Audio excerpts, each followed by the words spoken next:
Good afternoon and welcome to this new session of the Rencontre économique d'Aix. So the title of this meeting is Regions, State, Who Should Respond to the Crisis? We didn't have a lot of space, but it's actually regions, states, Europe, and international institutions. Going to talk about all of the international institutions, all of the institutions that could react in the case of a crisis. And in the last two crises, 2008, 2019, and the health crisis that we're currently enduring, the state has come back to the forefront. Nobody has disputed their place. And when we question French people, 57% of thinks that the state is the right level to deal with this health crisis, against 27% for the international level and 11% for the European level. So does the state have all the means it needs to act? So we realize that the local authorities are actually more agile for certain things, to find masks, etc., and we're closer to the vulnerable people and to the SMEs that were struggling. Therefore, it's a very important level. And then we realized that it only worked if there was an international coordination at the European level in particular. So we realized that the state is not the only player to act. So to talk about all of these questions, I have the honor of welcoming here within the studio two very eminent speakers. Richard Ferrand, President of the French Parliament in France, who's not a minister, not yet, I don't know, a regional councillor for Brittany, that's very important to say. And on the other hand, Benoît, who for 8 years was the director of the European Central Bank and who is now with the Bank of International Settlements, one of the central banks. And normally speaking, by video conference, we should have Ricardo HAUSMANN, who is a professor at Harvard, former director of the Center for International Development, and who was a minister in Venezuela in the 90s. Minister of Planning, and Carlo Calenda, who is a European Member of Parliament, who is Minister of Economic Development under a number of governments, and the state Renzi Gentili. We have Emmanuelle, who is a professor at the Toulouse School of Economics and also a member of the Cercle des économistes. So, thank you very much, and thank you for inviting us to be here today. It's an honor to have you with us, and of course, we're expecting a great deal from your presentations. Every time there has been a crisis, and we've had two major crises in the space of 10 years, 2008 and now the COVID crisis, and we will see the economic impacts in the coming months, and we're expecting state intervention. But this idea of a welfare state that should ensure, and this was particularly the case during the COVID crisis, of the well-being of people, and in particular through social transfers, that state is emerged late in the day in the 20th century after the crisis of 1929. That was the first major crisis, and the consequence of this crisis were to say, well, bankers have made mistake in 1929, and they should pay for the consequences of their mistakes. And of course, all of the banks went bankrupt, and that gave rise to the Great Crisis and the Big Depression and another war, which came to an end in 1945, and we realized that just letting things happen naturally was a bad thing. And so there was a collegial management with communists and a sort of a USSR type approach. So we had all of the regulation agencies in America were created at that time. And of course, there's a to and fro movement. So at the end of at the beginning of the 70s, we reached a situation where state was hypertrophic and was involved in the economic sphere at all levels. And the rising oil prices gave rise to a stagflationist massive crisis that gave rise to a country movement, and we realized we had to hone things down to the level of the state. And then we had the 80s with Thatcher, massive privatizations, deregulation, the Washington Consensus on the international stage, which resonated and picked up its pace with the end of the Cold War, which gave rise to an imbrication of the economies which beforehand were engaged in a Cold War. So then there were innovations, internet, large cruisers and boats, which gave rise to a speeding up of the economy. And for Europe, it gave rise to a decrease in the regalian capacity because, for example, with regard to the currency, we have somebody from the BCE who will talk to us about the very important role of the BCE. So we had a major movement of globalization, of deregulation, and a loss of the state of power at the national level. It was the period when we said state is the problem, not the solution. Absolutely. The people said it was worse than a bad regulation, it's a bad state. And at the same time, there's another movement, which was that of decentralization. So once again, we're very happy to have Mr. Ferrand with us. And that transferred prerogatives to the regions, the French departments. And so the state is kind of split apart, and we have a higher level, which are the big international organizations, such as the International Monetary Fund that acted in Greece not so long ago. So how is all of this organized to generate meaning and to act during the crisis? It's not easy, especially as there are certain problems related to the current situation. I'm thinking in particular about tax evasion, the fact that multinationals don't pay their taxes, or not very much, and the problems of inequalities between regions of the world that creates migratory populist tension. So I'm going to stop there. And I'm going to give the floor back to Pascal, who is moderating the debate. Well, thank you for having set the scene of 50 years of history in 3 minutes. So well done. It's a great educational feat. So, Richard Ferrand, let's come back first of all to the infra-national organization and national organization, so municipality, region, department on one side and the state on the other.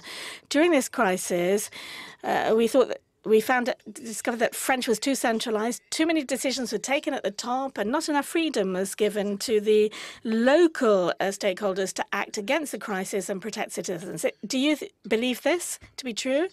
First of all, thank you for your invitation. And thank you for giving me the opportunity. You're talking about an important theme for me, which is the organization of public intervention at the different levels, at the level of France, between the state and the local authorities. As I said, and I've written this also in my works, I'm favorable to a powerful state, which means a state that is present, not just a state that looks after everything but doesn't have the means to actually take action. So a powerful state is a state that is present. And besides this, local authorities that are free.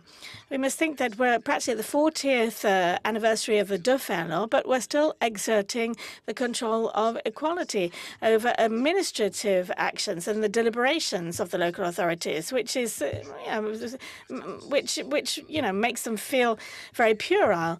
But we did kind of keep the rein on them. So I'm favorable to a clearer, more present state, but local authorities that definitely released of our reign over their ability to act. So we can organize complementarities, but what we can say is that central state and decentralized state also, because the state we see in the department where we live. Otherwise, it's a fantasy. The question is, does the prefect have the means to do this or that? Does he have the human means, the budgetary means? And we can see that we have invented a deconcentration, which is sort of like the communism, proximity communism. So it's at the level of the regions that we concentrated to the means.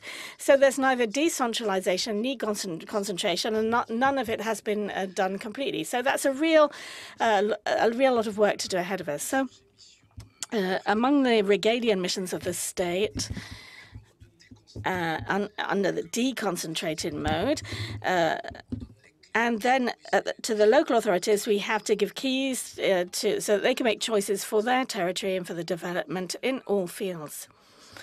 Of course, from my point of view, this is where we find ourselves straddled over two sides. So let's avoid what in French we call the 3D, meaning avoiding our responsibilities, basically.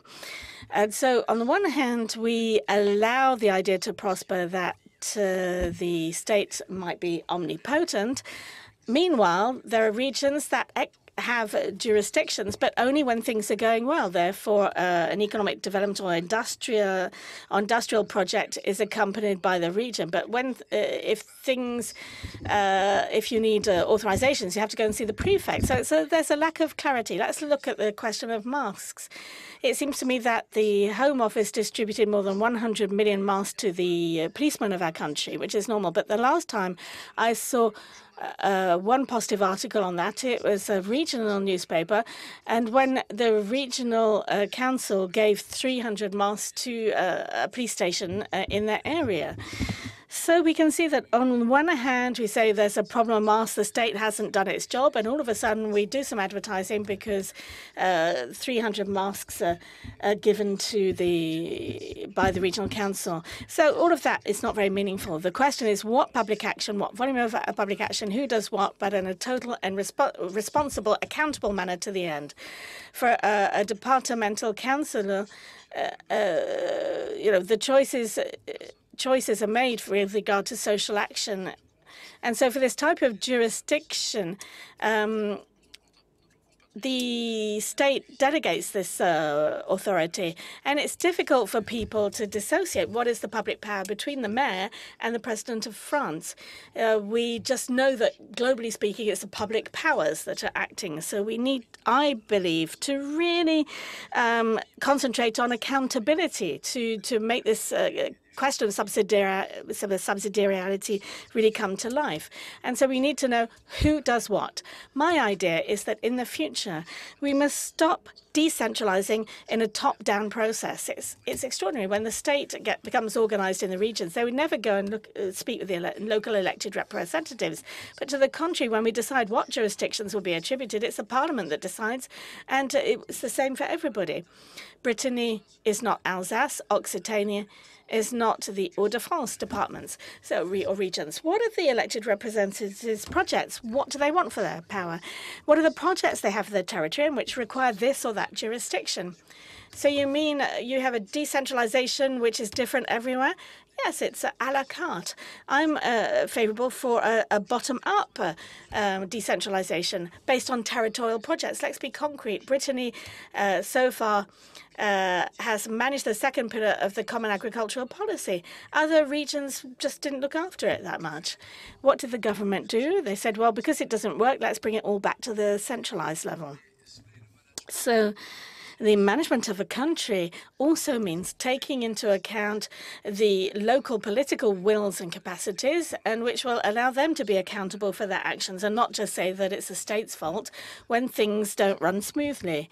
So I don't want to go beyond my time, but I don't know if our guests who are abroad have joined us. In any case, this is my view of things, because I believe that responsibility is the corollary of freedom, and we need more engagement and motivation for the elections. And in order to achieve this, we must understand what the elected representatives are there for, whatever the scale. I think that our state organization and democratic organization today is more a source of confusion than of clarity.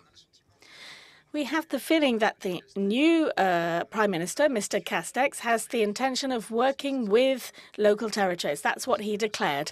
Do you think that a new step is being taken here in direction of new decentralization, maybe with more freedom and more responsibility, as you've just been talking about?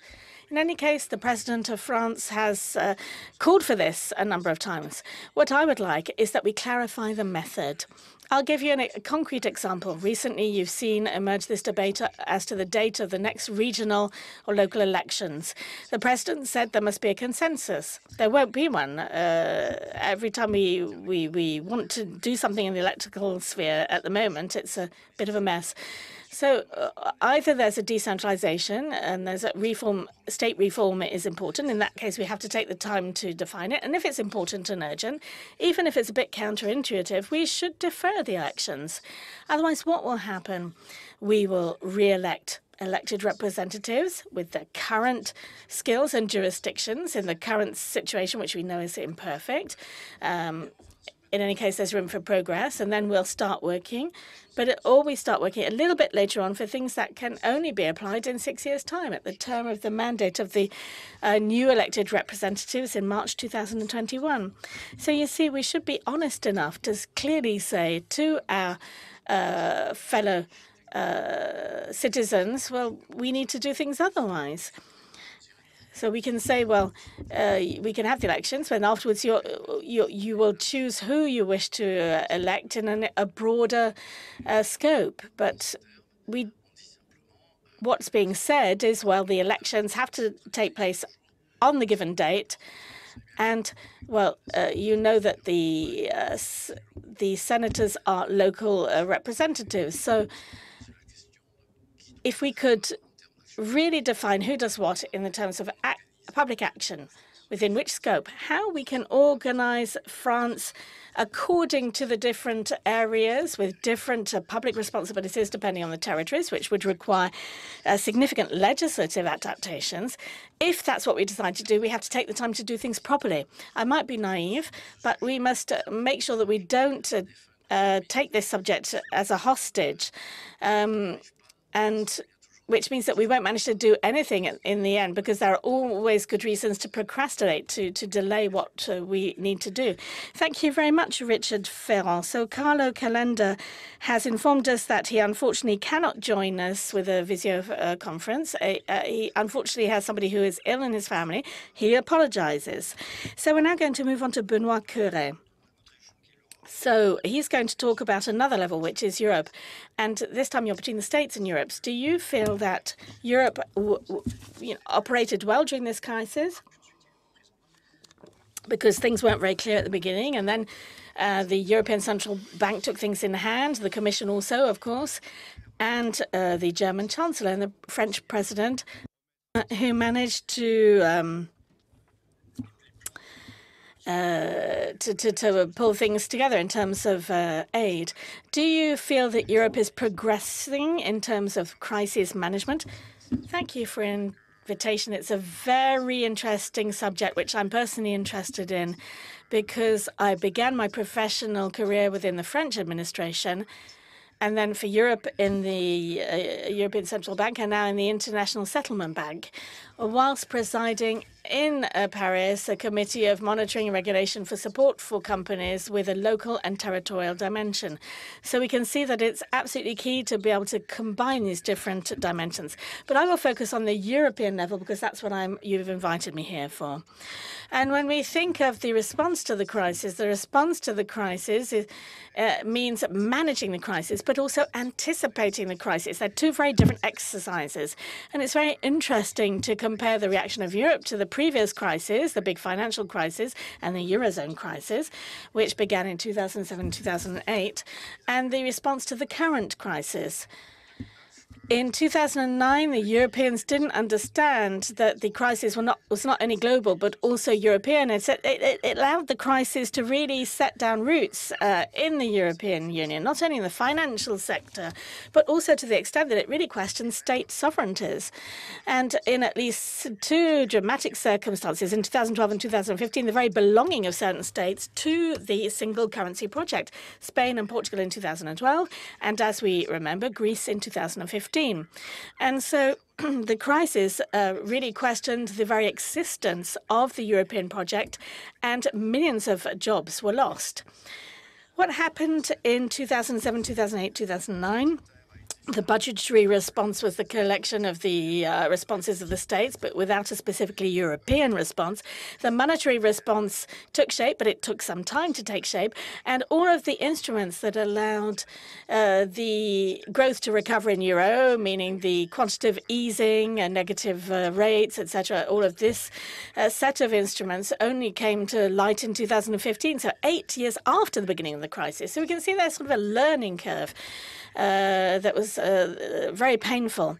And we didn't really understand the scale immediately of the lack of control and the fragile nature of the banks. It took us a long time to create the bank union that put the European banking sector back on the rails, whereas elsewhere this happened in the States, they did it immediately. That explains the difference in growth. So in 2020, the response is far stronger and fast from a monetary and budgetary point of view.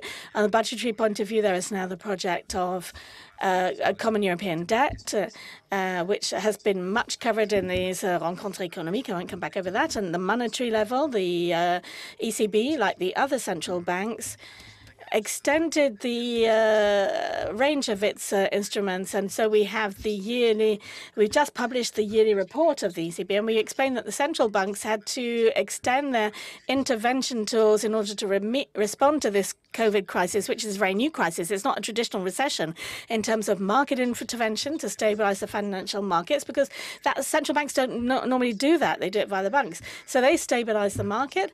And on the international level, with agreements for exchange of liquidity and a global action, and also monetary instruments that allow us to bring the cash and the monetary support to the companies and households. And the ECB did it also with loans to companies by authorizing debt for SMEs, etc. So we understand that the monetary policy can no longer work only through financial markets and banks, but must really take it to the stakeholders of the real economy. You might say it's the least we can do, but that was not the case before. Des banques centrales.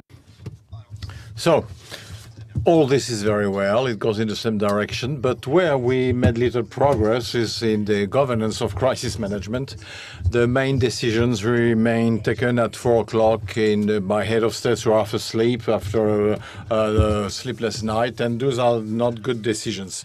The adjustment plans in Portugal, in Portugal, Greece, Cyprus, were decided by 19 Minister of Finance in a closed circuit decision without the agreement of the European Parliament. We got improvements. Improvements is needed in decision-making, transparency, and democratic responsibility. So that's for the response to crisis. So Europe is a better position to manage crisis.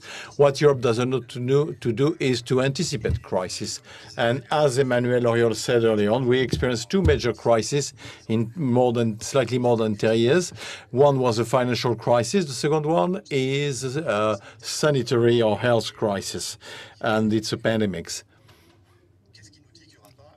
Who can say that there won't be another crisis in 10 years' time?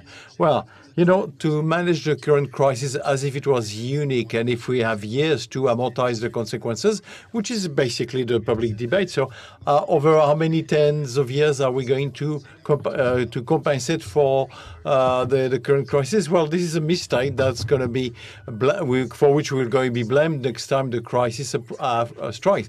So to better manage a crisis, well, you've got an economy that functions well, then we do it well. We got a single market, very highly competitive at the global level. It's all very well, but we privileged efficacy over resilience, and the current crisis should make it possible to learn more about the resilience of the European economy. So what are the critical points of the global chains of value which are fragile should there be a shock like the pandemics?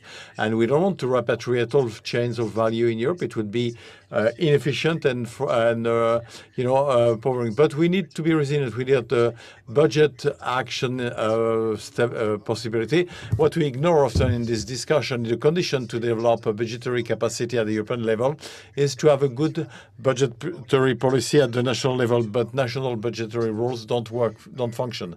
So, and therefore we need to review, and the European rules, don't work either, so even less. So one of the priorities following the crisis will be to recreate rules that will function at the European level. And as I said early on, furthermore, we should reinforce the legitimacy of the European scale, which would provide a lot in policies that deal with concern the whole of Europe in case of major crisis, but assuming that it is legitimate. Or we can see that the participation to European elections remain very low.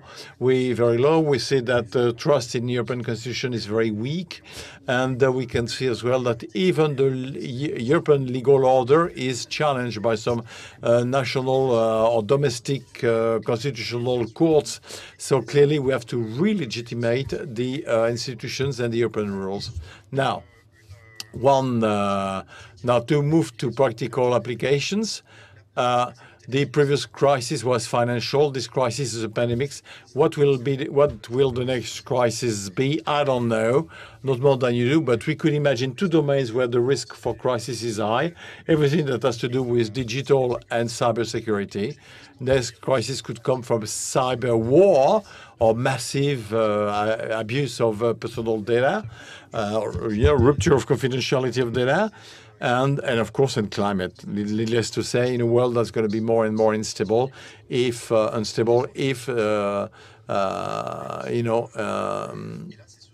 and those are two domains where Europe can contribute significantly, and it's not ready. Well, it is slightly more ready in the digital world.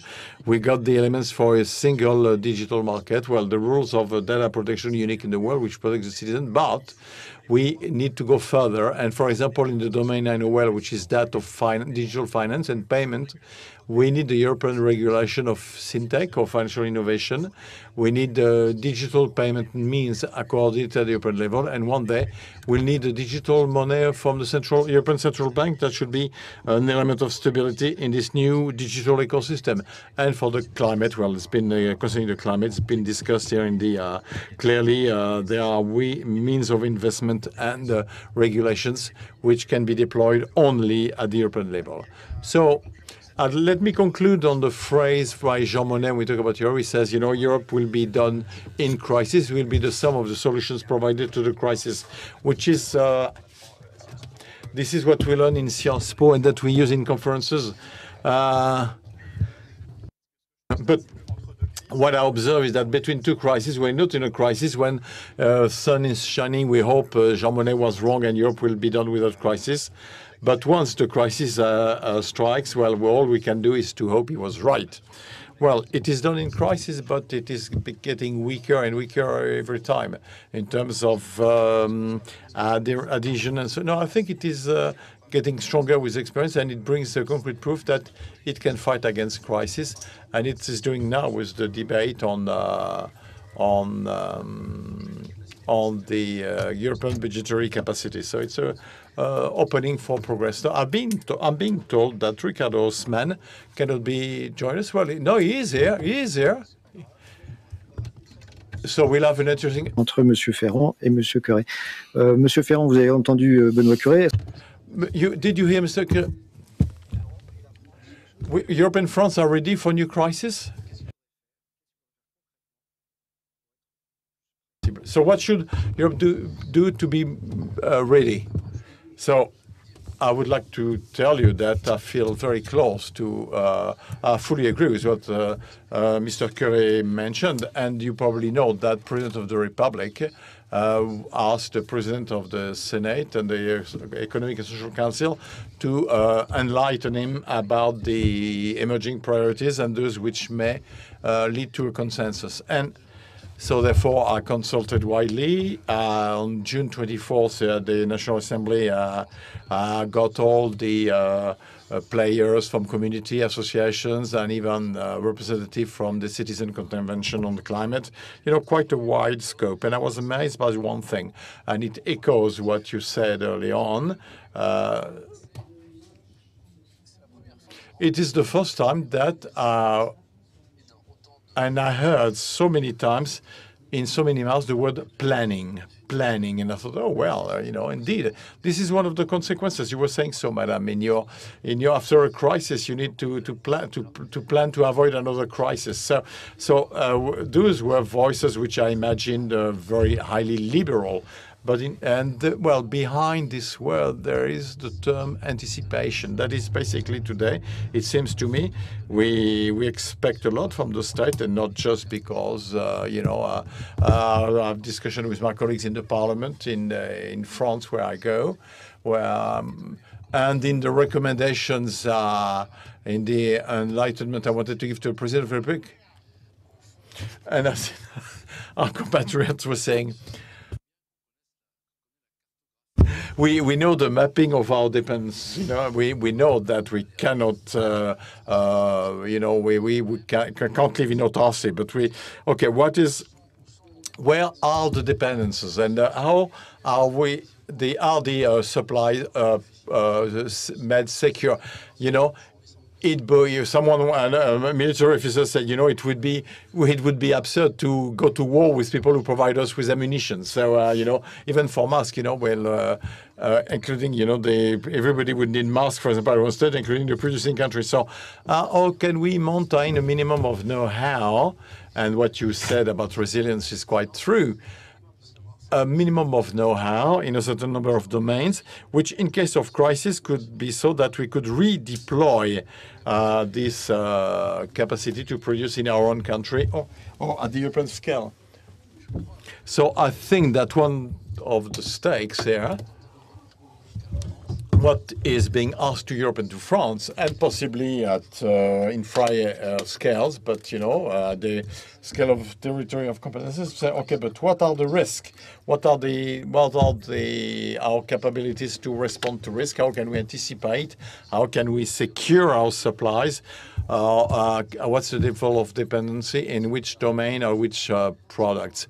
So, primal food safety, water, digital safety or sovereignty, military power, of course, and energy sovereignty. So one participant to one of the meetings recently said, okay, do we have enough stock of iodine in case of nuclear accident? Well, that's, well, okay, we can't anticipate all risk of it, let's face it, you know.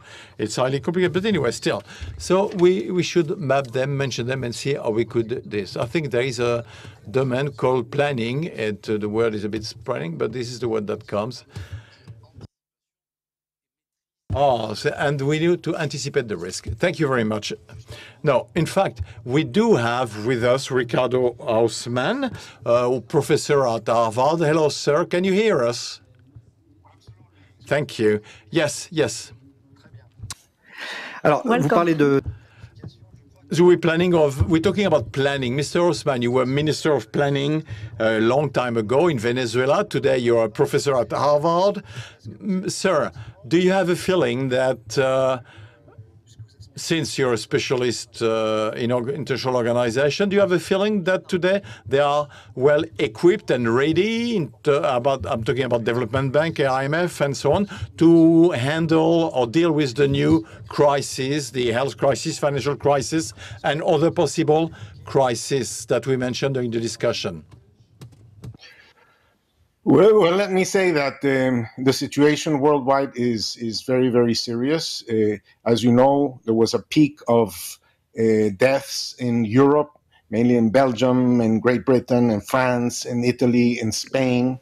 And these peaks have declined enormously by over 95%. So, and Europe is opening up. That's not the situation in the South. The situation in the South is that they imposed lockdowns in early March in the same way Europe did. They avoided the first death peak, but throughout the lockdowns that they imposed, there was exponential growth. And now that we are 4 months into this process, this exponential growth means that countries in the South today now have the peak death rates. They have already spent an enormous amount of money in the lockdowns and in managing the first 3-4 months of the crisis, but they're running out of space. They planned for a 100-meter dash race, and they are actually now in a marathon. They are realizing that they're not going to get behind COVID-19 until more than 80% of the people are immune, and that can only happen by people either getting sick or getting vaccinated. And we are very far away from 80% getting sick. We are probably in the teens at most. So we're sort of like early on in the game, and we're very far from a vaccine that is available. So this puts enormous financial pressures ma question, Monsieur HAUSMANN, c'était... in the next semester. Ma question, c'était sur la gouvernance des crises. Deals with governance of crisis. Now, right now, what do we realize? That countries have financing needs, and the World Bank, the African Development Bank, the Inter-American Development Bank, the Asian Development Bank are midgets vis-a-vis the size of this crisis. The only player in this crisis is the International Monetary Fund. And the International Monetary Fund has lending rules that are incompatible with the financing needs of countries. They have the balance sheet. They have a capacity to lend $1 trillion, and they've only lent 170 billion. So they have plenty of room to lend. That's not true of any of the other players. The other players are non-existent. What we need is an agreement of the board of the IMF to change the rules to make financing more available. But right now, there's no leadership at the G20. There's no leadership at the G7. There's nobody who is talking about the need to make sure that the South has the resources to overcome COVID-19. One of the things that happened is that the US left the World Health Organization. What does that do to help the South manage the pandemic? So I would say that the governance structure, structurally, we discovered that the only institution that exists is the IMF. But right now, the problem is more a problem of leadership, not at the level of the Director General. Kristalina Georgieva knows what she needs to do. It's leadership at the capitals. And that is the US, the EU. The EU has not played a constructive role. The EU has opposed the idea that the IMF should expand lending. And China.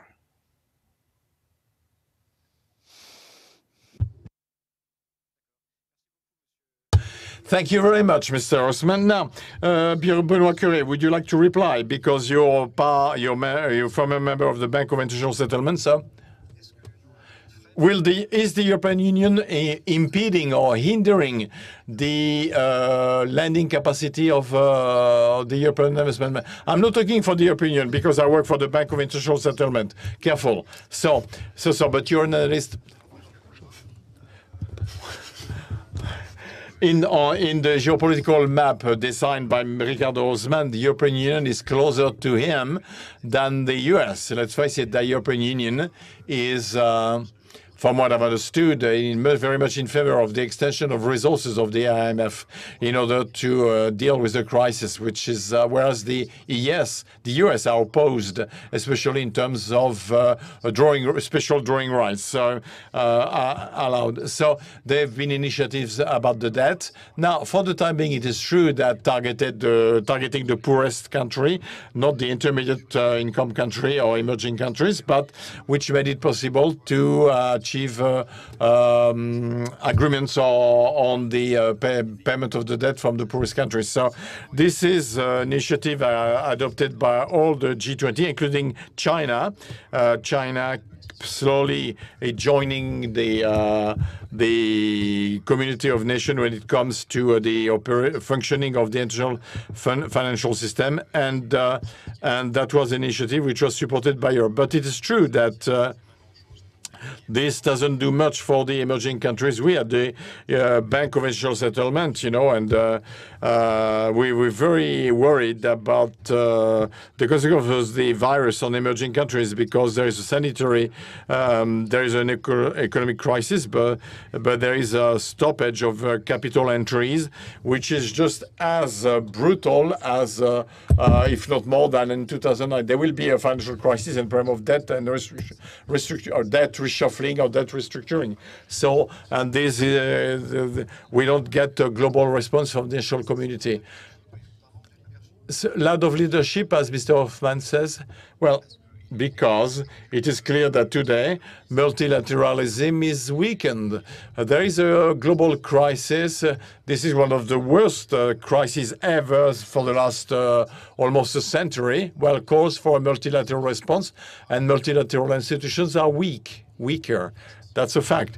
Later on, I'd like to react to planning issues and the role of the state, but we can do it later on. We can do it now if you so wish.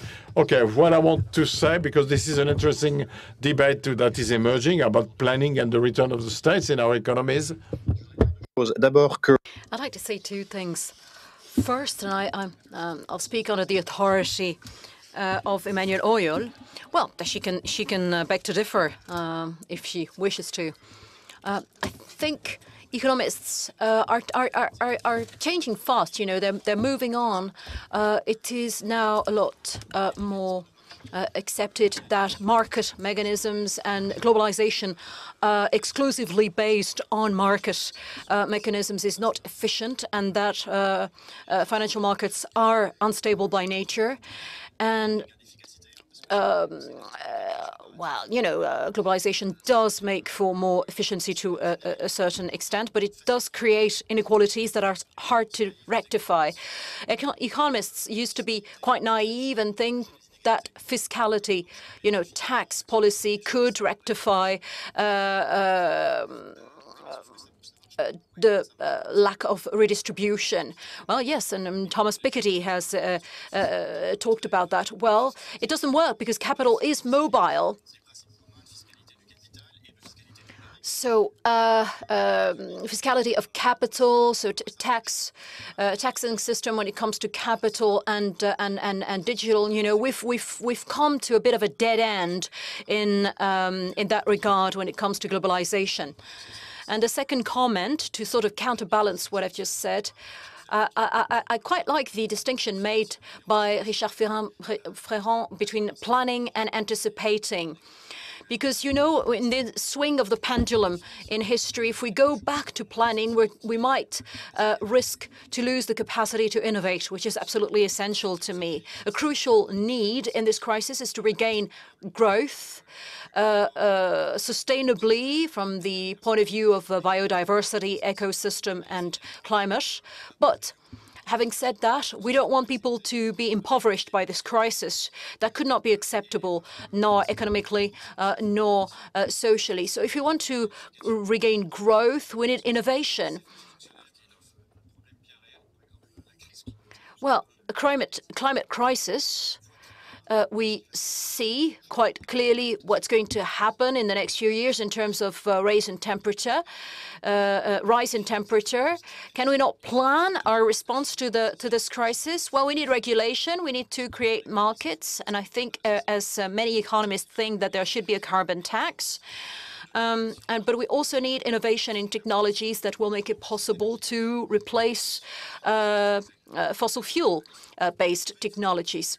So to innovate, you need a culture that encourages failure, and that is not the culture in the administration. Emmanuelle AURIOL, you wanted to say something. Yes, very quickly on this idea of planning, regulation, and the economists. Well, I'm going to advertise for Jean Tirole, who was awarded the Nobel Prize. You know, after World War II, the popular idea was that the state should intervene because markets otherwise would be out of control. So there's a long tradition in France. We have lots of great economists that have worked on how can we control markets. And I've heard some quite worrisome things. I was struck with the resilience of the production and distribution world system. What have we lacked? What was missing? Well, face masks, yes, but the demand was increased by 1 million. So are we going to decide to reshore and reopen automotive plants and coal plants because we lacked masks? But I think we need to really go more towards more innovation. So the economic system has proven to be quite robust. Of course, if the crisis went on for a year, that might be a different situation. I think we need a European innovation policy to be able to prepare for a potential crisis? Do we have a plan for in case of pandemics? We need to be able, in a matter of 1 week, to make it possible for people to telecommute. But I don't understand when people say we need to open car plants, car manufacturing plants, and coal plants. We have too many cars. We don't need more car plants. We need joint ventures. We need all of European countries to invest in some ventures. Think of Airbus, think of drugs, but we don't need new plants in France for the automotive industry. Or well, do you want to respond, Mr. Ferrand? Just a few words. I said that planning was a word that a lot of people have been using, and I think what is required of the public authorities is more anticipating than planning. We need to be careful with that swing of the pendulum. What I was struck at in the recent development. You know, the French tend to be quite self-deprecatory and self-critical. Yes, we have been a bit late on certain things. We have lacked control over others. But in reality, and of course, you know, with all the respect due to the ones who've lost dear ones, the fact that we've resisted should be a source of pride and not a source of self-deprecation or self-criticism. There's a consensus around all of those who've organized, and that includes governments, not in the US, no. But in Europe, if we exclude Germany, the number of deaths per capita, in France, it's one of the lowest. Of course, this is awful, this doing maths and as if it were akin to accounting, but we have to try and be objective, you know, when people keep saying that we weren't up to the task. So that's something I wanted to underline. A second idea or contribution that I wanted to make. I'm in touch with Wolfgang Schäuble, the head of the Bundestag, and we've set up a Franco-German sort of parliamentary group with 50 French MPs and 50 German MPs, so that we can call on the government to re-examine certain things and alert on other things. And even my friend Schäuble, who can't be suspected of being an excessive socio-democrat, the excess of globalization, the fact that we've wanted to resort to natural balance. And we've discussed those challenges that give sometimes the impression that the peoples are no longer in control of their fate. So even in Germany, there's a growing dichotomy. And of course, you know, Germany owes a lot of their prosperity to exports and to international trade. So I think that's that's food for thought that we might want to tap into.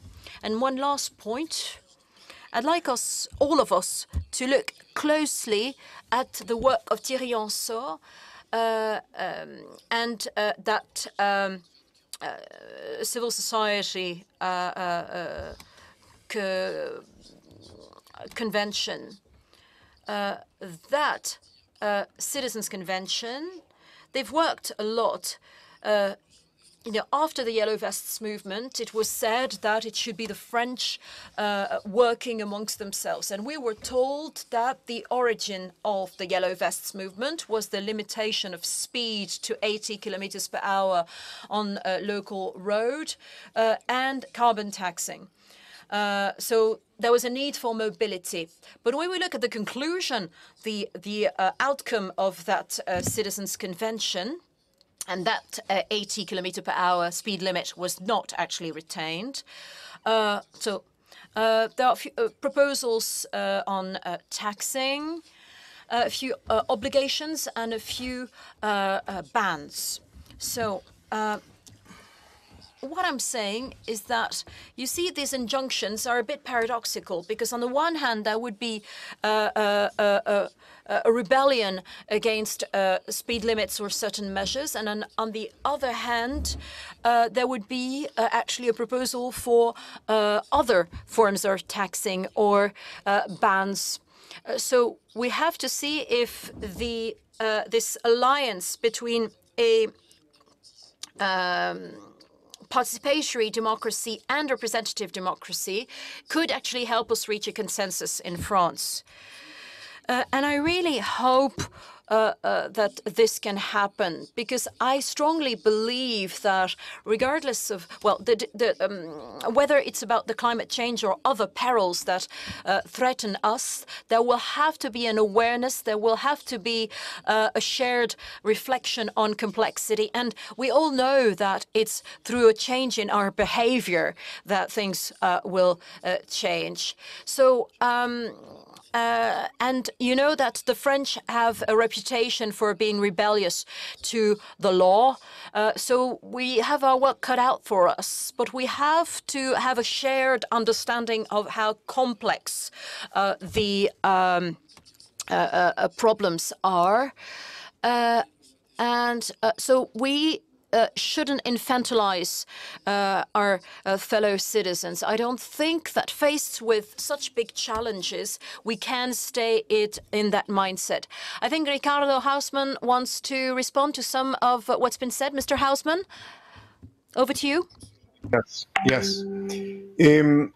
I think that we're leaving off the table a very, very important potential solution to world problems. Average income per capita in the European Union is, say, $50,000, and it's more or less a level in the US and Japan. Average income per capita for the world at PPP is something like $16,000. So if you exclude the rich world, it's something like $12,000. There's an enormous gap. Current technologies allow for incomes to be $50,000. We can get the rest of the world to $50,000. That's an enormous opportunity for growth, enormous, for everybody, because it would generate more markets, more demand for the kinds of things that Europe and the rest of the world know how to produce. So a really important way forward for the world is to close these income gaps between countries. Now, there are some things that would facilitate the technological diffusion that would get this process going. So it's not so much about pushing the technological frontier worldwide as it is to diffuse existing technologies to the rest of the world so that you could have, global growth. Now, I'm going to make a very simple suggestion that one of the problems behind the difficulty in diffusing this technology has to do with global tax structures. And this is something where I think all regions would be in agreement. That part of the current equilibrium is that capital says that capital is mobile, and consequently, it demands that taxes be very low on capital. So in the developing world, one of the dominant strategies has been to put very, very low taxes on capital, both at the corporate level and even at the individual level. So in many countries, for example, dividends are exempt from personal income tax. And that means that the bulk of taxation falls on labor. But given the structure of those economies, it falls mainly on formal labor. And so they have very high taxes on formal labor, which creates a very, very large informal sector in which technology has enormous difficulty in diffusing. So a solution for development would be to have an international agreement where capital is mobile and they can go anywhere, but it has to pay taxes on people are liable for their global income. and they have to pay it. So if you want to take the capital out of your country, well, fine, take it out of your country, but you still owe the taxes. That's a movement that the OECD is trying to move ahead on, and Secretary General Angel Gurria is very proud of the fact that there's been information sharing on 5 million accounts and containing $5 trillion.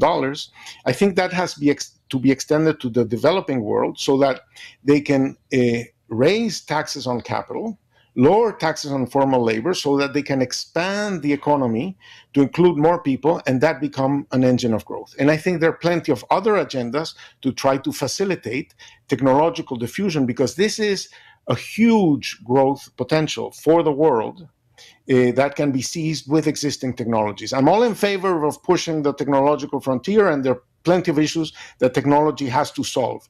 But the issue of getting people to much, much higher levels of prosperity, that can be done with existing technology. We just have to get our minds on it.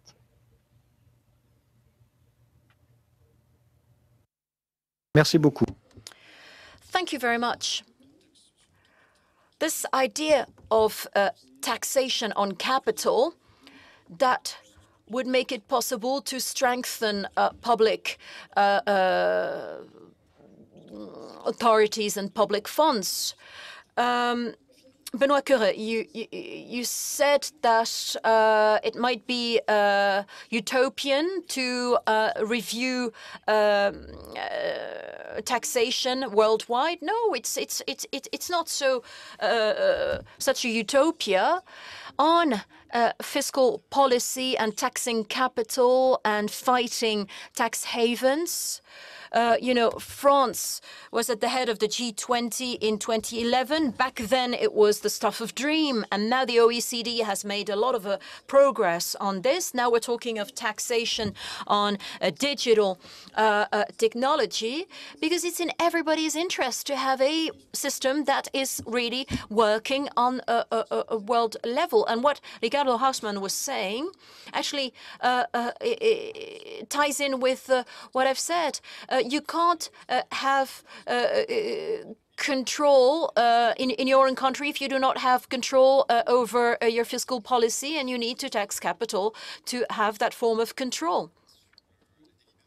I wanted to add a quick word about deliberation and the decision-making process in the political arena. That experience of the Citizens' Convention is something we can draw lessons from for Europe. It is absolutely essential to reach a European consensus. And Europe loves to be divided on economic topics. So the euro crisis has created divides in the north and the south. On the rule of law, there are divides between the west and the east. Divisions and those divides are a poison. We cannot afford to have that kind of divides anymore, because we need action for the whole of Europe, and it is urgent. So we need to invent a deliberation process in which we can associate all citizens, all European citizens, and avoid fear-mongering and not make sure that the tools we have do not penalize part of the population. We know very well that some tools can be detrimental to low-income households. But I think it would be very useful, and I think it's quite urgent. Richard Ferrand, a citizens' convention on climate in Europe. Would you be for it? Well, it is a paradox, you know. Our fellow Europeans all aspire to voicing their opinion and taking part in the decision-making process. There's a demand, you know. We're always told you should ask people's opinion. It's not because you're members of parliament that you can decide in isolation. And in spite of that, turnout is going down every election. So I'm all for everybody being able to voice their opinion. I think it's the French humorist Coluche who said, we have mostly ideas. We have ideas about everything, but we have mostly ideas. So a citizens' convention, I think, is part and parcel of that. But what is also part and parcel of that is elections, is people's vote. Thank you very much, Richard Ferrand. Many thanks, Benoît Coeurre. Many thanks, Ricardo HAUSMANN. And many thanks to Emmanuelle AURIOL. I think we need to leave you. Bye-bye.